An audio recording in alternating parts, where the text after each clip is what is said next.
Coucou, c'est Marion de Cerdelier. Aujourd'hui, on se retrouve pour réaliser ensemble une recette de royal au chocolat.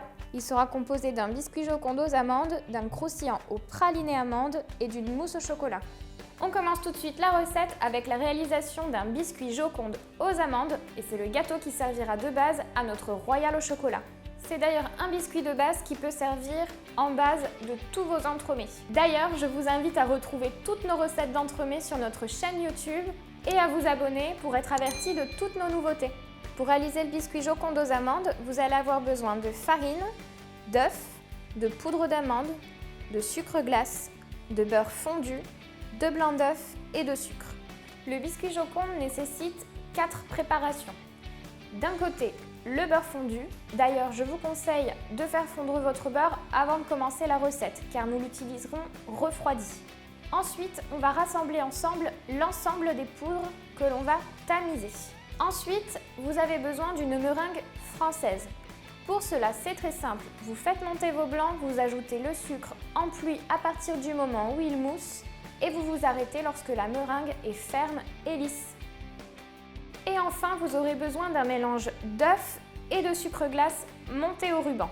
Là, on va monter ensemble les œufs et le sucre glace à vitesse moyenne jusqu'à l'obtention d'un appareil homogène. Puis on va ensuite l'augmenter en vitesse maximale pour faire monter l'appareil. Le mélange doit monter et blanchir, cela va prendre à peu près 3 minutes et on obtient une texture de ruban. Une fois que vos 4 préparations sont prêtes, on peut procéder au mélange. On va donc pouvoir verser les poudres, puis le beurre fondu dans le mélange monté au ruban. L'idée est de mélanger à la maryse et le plus délicatement possible. On ajoute enfin la meringue et on mélange toujours délicatement jusqu'à l'obtention d'une préparation homogène. On va graisser le cercle et verser notre appareil dedans, puis l'enfourner dans un four à 200 degrés pour 8 minutes. Surveillez bien la coloration de votre biscuit, il doit être légèrement doré. Et une fois qu'il est bien cuit, on va le sortir du four et le débarrasser sur une grille de refroidissement. Le biscuit Joconde se conserve très bien 3 jours à température ambiante et emballé dans du film alimentaire. Et sachez que vous pouvez également le congeler. Le biscuit Joconde est prêt, on va pouvoir passer à l'étape du croustillant au praliné amande. Vous allez voir, il va apporter de la texture et surtout de la gourmandise à notre entremets.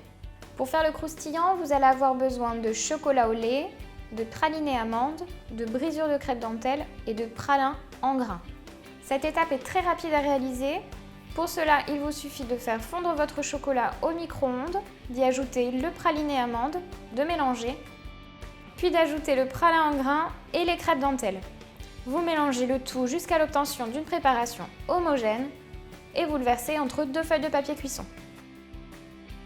Étalez-le avec le rouleau à pâtisserie sur un diamètre d'environ 20 cm et hop, on place le tout au frigo. Le croustillant au praliné se conserve 1 semaine au frigo et il peut se congeler. Il nous reste à préparer l'élément principal de notre recette, la mousse au chocolat noir. J'ai choisi ici de réaliser une mousse au chocolat à base de pâte à bombe.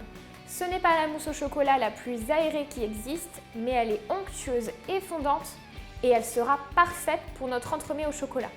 Pour réaliser la mousse au chocolat à base de pâte à bombe, vous allez avoir besoin de jaune d'œuf, de sucre, d'eau, de chocolat noir et de crème entière. Sachez que cette recette a été imaginée pour un cercle à entremets de 22 cm de diamètre, ce qui correspond à un gâteau d'environ 8 à 10 parts. Allez, on s'attaque tout de suite à notre recette de mousse au chocolat. Pour cela, on va avoir besoin de 3 préparations. La première, du chocolat fondu.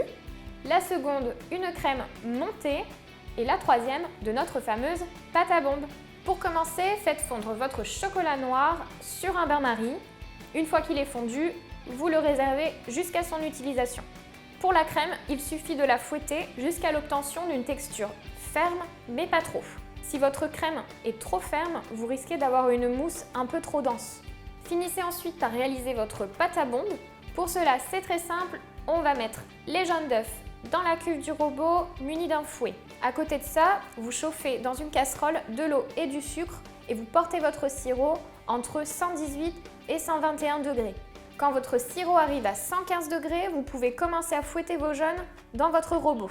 Et lorsque votre sirop arrive à 118 121 degrés, vous le versez enfilé sur les jaunes en train de fouetter et vous laissez tourner le robot jusqu'à ce que le mélange refroidisse et double de volume. Une fois que c'est le cas, vous pouvez y verser le chocolat noir fondu et mélanger.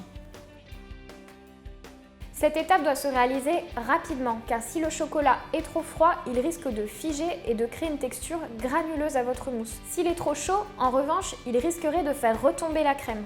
Ajoutez ensuite la crème montée en plusieurs fois et mélangez à la maryse jusqu'à l'obtention d'une belle mousse. Notre mousse au chocolat pâte à bombe se conserve 3 jours au frigo et elle peut se congeler. Cette mousse au chocolat s'utilise immédiatement car elle prend rapidement. On va donc passer directement au montage de notre entremets. Pour le montage et la décoration, vous allez avoir besoin de glaçage miroir noir, de pralin en grains, de chocolat blanc, de noisettes entières torréfiées et de sucre. Nous allons réaliser un montage à l'envers, c'est-à-dire que nous allons d'abord couler la mousse, puis poser le croustillant et ensuite notre biscuit Joconde. L'intérêt de cette technique est d'obtenir un entremets bien lisse sur le dessus. C'est le montage idéal si vous souhaitez par la suite glacer votre gâteau. Commencez par découper le disque de biscuit Joconde, puis le croustillant à l'aide du cercle à entremets de 20 cm. Surtout ne mangez pas les restes de croustillant car on en a besoin pour la décoration. Ensuite, on place notre cercle de 22 cm sur une feuille guitare, elle-même posée sur une plaque qui ira dans notre congélateur. On va insérer à l'intérieur la bande de rhodoïde et on peut passer au montage. Donc on verse la mousse au chocolat au fond de notre cercle, on va bien lisser et à l'aide d'une spatule, on va remonter la mousse vers les bords extérieurs.